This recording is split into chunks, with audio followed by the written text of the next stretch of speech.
Francesca, author of How Long Can the Moon Be Caged and co-founder of Polis Project, which is an important organization.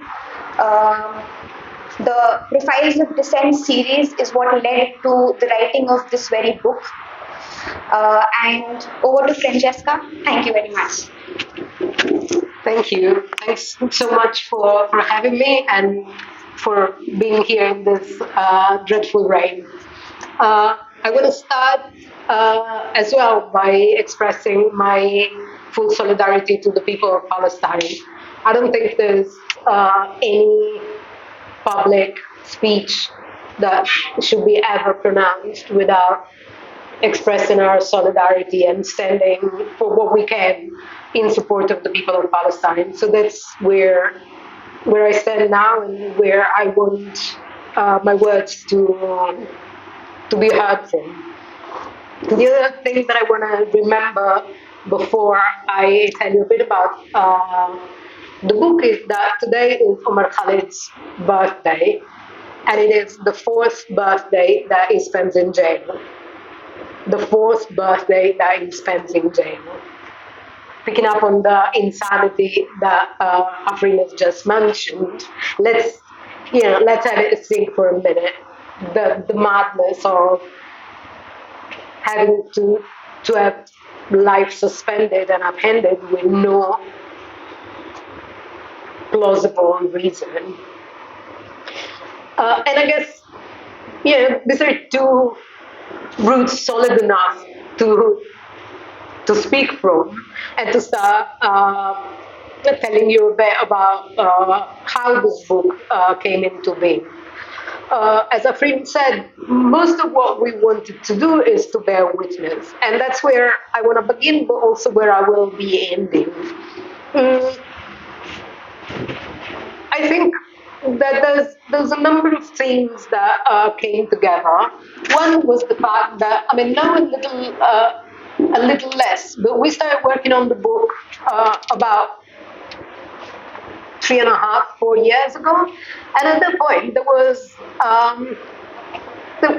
that started to be talking about political prisoners, and there was discussion about political prisoners. So people talked about them, talked of them. And for us, it sounded a little strange that, there were others who would speak about political prisoners, the very political prisoners who are in jail because of their ideas. And so we said, who are we as a publishing platform to reproduce the same narrative of people who have been in jail because of what they think and how they articulate their political position, to continue repeating a pattern and a narrative where they become the object of a certain kind of narrative. So there was that, but there was also the anti-national narrative, the sedition narrative. And so we felt that there was a very urgent need to produce a counter-narrative where the very same people were considered anti-national, where in fact the people have decided to sacrifice their own lives for their ideas and their communities. So the aim, in many ways, was to flip the coin and show the opposite side. Whatever the body media would say, we could counter with facts and testimonies that was all made up, was all a made up argument that served a very specific ethno-nationalist political agenda. So for us, it became impossible to separate an understanding of the current regime with the ways in which the current regime deals with dissent. And so the way we thought we could do that was by centering the very people who become a threat to the state because of their ideas. So that's where, as Afrin said, several people were uncomfortable with this idea of humanizing political prisoners. Koel Sen, Shoma Sen's daughter, got really angry at me when I told her that. And she was, what are you talking about? Why you say? How can you humanize people who are so human that dedicates their entire life to others? And for us, and I mean, obviously for me it was a reality check in many ways, but was also a way to say, yes, for us it is. But for a public narrative, it needs to be stated. It needs to be highlighted. Also, the anger that it brings to the community to say, we need to rehumanize the people who are so human that because of their humanity become a threat to the state. So, I mean, it seems that I'm going around in circles, but that's completely what became our challenge. How do we do that? And so what we thought, there's been over the last 2-3 years several really interesting political and legal analysis of the situation of political prisoners from Siddharth Dev to Al Pasha. So there are great books out there that do exclusively a political analysis. What we wanted was something other than that, something that starts from there. And so there is context, there is literature, there is legal analysis. But then what we thought was necessary was to center the families and to center the communities that become the target of the state. Because the point is that, when you incarcerate one person, you devastate an entire community. When you take one person away from the family, in many cases, and that is especially true for a lot of Muslim men who are a great number of political prisoners, you take away the livelihood of a family. So there is, and with that, you create fear and stigma within the community as well, because there is solidarity, sure, but there's also a great fear because of the rampant Islamophobia to be associated with political prisoners, because you don't want to be the next one, given that you really don't need any reason to be considered a criminal, and it's enough to be you to be considered a criminal. So I think that is also what needed to be brought into the discussion, that the evil strategy of the state, the cruelty of the state, and how the cruelty becomes a very deliberate political strategy. So the other thing that we thought it was important was to start looking at all those cases in relation to one another. Because one thing is to start thinking, oh, this happened, it's an exception. This happened is an exception. Then when you start putting things together and you start mapping things together, you realize that this is not the exception. There is a very clear pattern that repeats itself, that is very well studied, very well deliberate. So, and the other thing is that, as Afreen mentioned, one thing that is absolutely important to consider and to remember is the logistics that go into creating a state of impunity of this scale. So if you want to destroy a house, you need a lot of coordination, you need a lot of obedience, you need a lot of people who come together to play that evil game. So it's not the crazy whim of a single person. This is a deliberate, coordinated political strategy that comes to play with many actors who are all complicit in making this happen.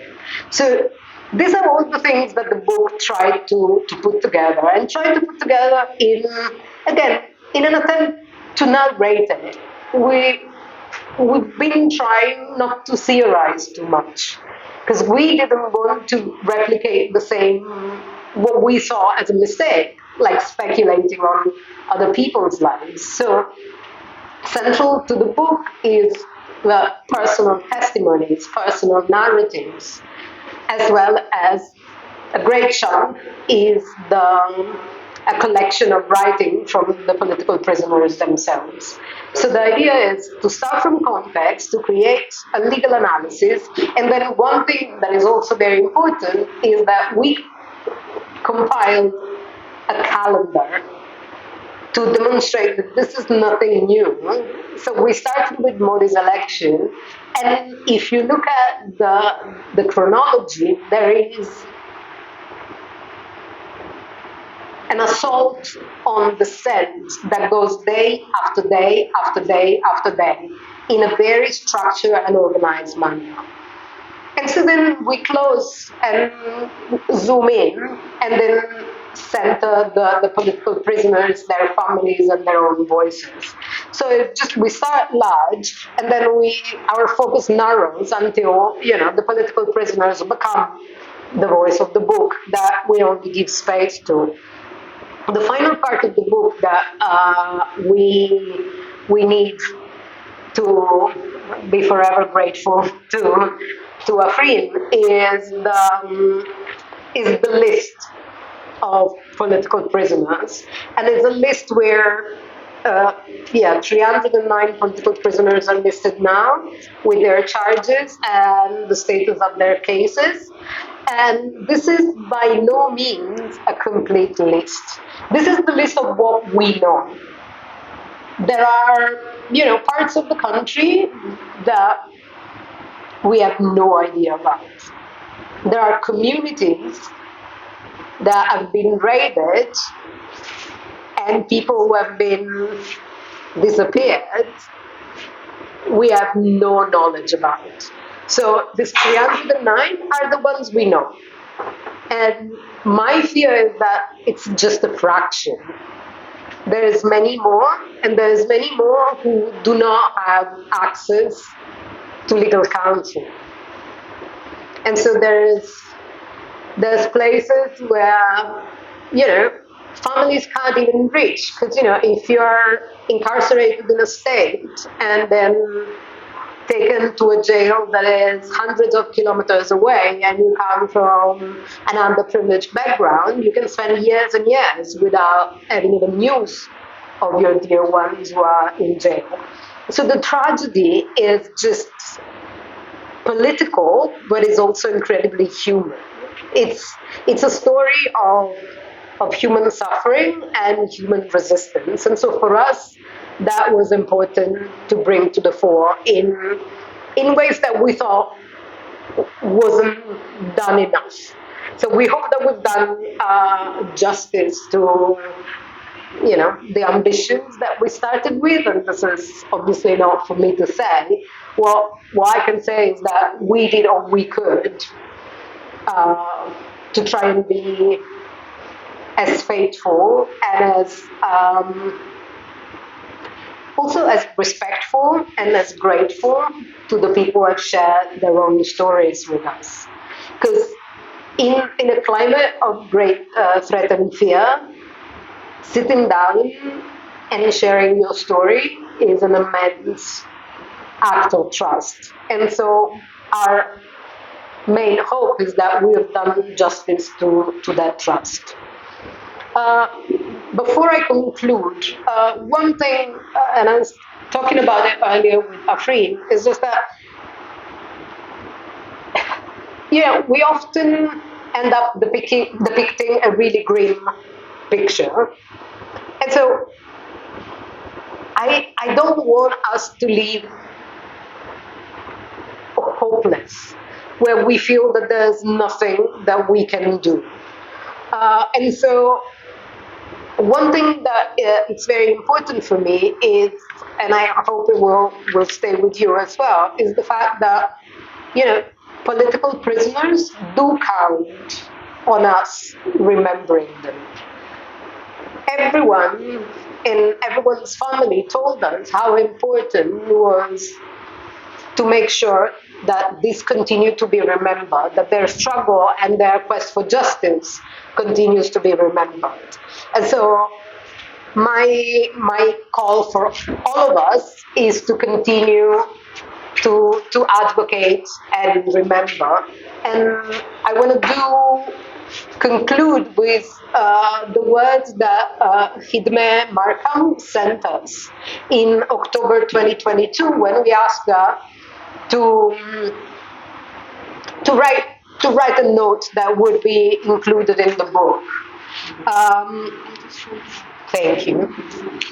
And so she wrote, "It's good to hear that outside many people are worrying for me and are campaigning for my freedom. In jail, I've seen so many people in such difficult circumstances, which has only made me stronger. If anyone thinks that I've got scared, they're wrong. I've only grown stronger, and when I come out, I will continue to fight against injustice. Jail has not defeated me. I've been implicated in a false case, but that doesn't make my fight wrong. I was always fighting for justice for my people, for my land, and will continue to do so with all those who do the same. I feel connected to all of you."